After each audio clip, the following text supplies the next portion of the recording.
Salam axşamınız xeyir olsun. Belə limit sualına baxaq, verilmiş ifadənin limitini tapmaq tələb edir. Əvvəlcə onu göstərməliyik ki, burada x-in yerinə 0 yazsaq, 2 pi 0-ın kubu çıx 8 bölü 0 bərabər olar 8 çıx 8 bölü 0 bərabərdir 0 bölü 0. Əgər belə olan halda biz burada Loptal qaydasından istifadə edəcəyik. Yəni həm surətdən həm məxrəcdən törəmə alacağıq. Əvvəlcə verilmiş ifadənin surət və məxrəcin ayrı-ayrılıqda törəməsini tapaq, sonra limitdə yerinə yazarıq qarışmasın deyə.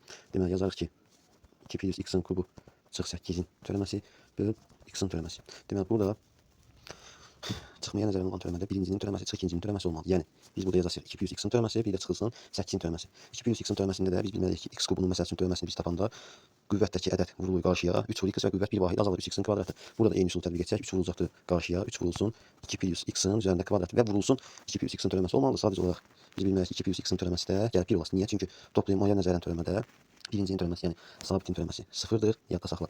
2, 5, 7, 15 və sair kimi bir ədədlərdə, yəni normal necə istəyir olsun, sabit ədəddə, yəni dəyişənsiz ədəddə törəmə 0-dır. Pi bir də x-in törəməsi. X-in törəməsi də yəni qüvvəti 1 olan dəyişənin törəməsi həmişə qarşısındakı həmsala bərabərdir. Yəni beləliklə x-in qarşısında burada heç nə yoxsa 1 var. Yəni x-in törəməsi də 1-ə bərabərdir, 1. Nəyə görə bunu yazdım? Çünki biz burada bir də yazasıydıq ki, 2 pi x-in törəməsi. Yəni uzun olmasın deyə yazmıram. O da 1-ə bərabərdir.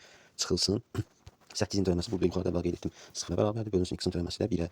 Yekunda gəlib cavab alırıq ki, 3 vurulsun 2 pi x-in mötərizə kvadratı. Və bunu da gətirib limitdə yerinə yazsaq, limit x yaxınlaşır 0-a. 3 vurulsun 2 pi x-in mötərizə kvadratı. Burada x-in yerinə gətirib 0-ını yazırıq. Olur ki 3 vurulsun 2 pi 0-ın mötərizə kvadratı. Bu da bərabərdir 12-yə. Deməli bizim verilmiş limitin doğru cavabı A variantı 12.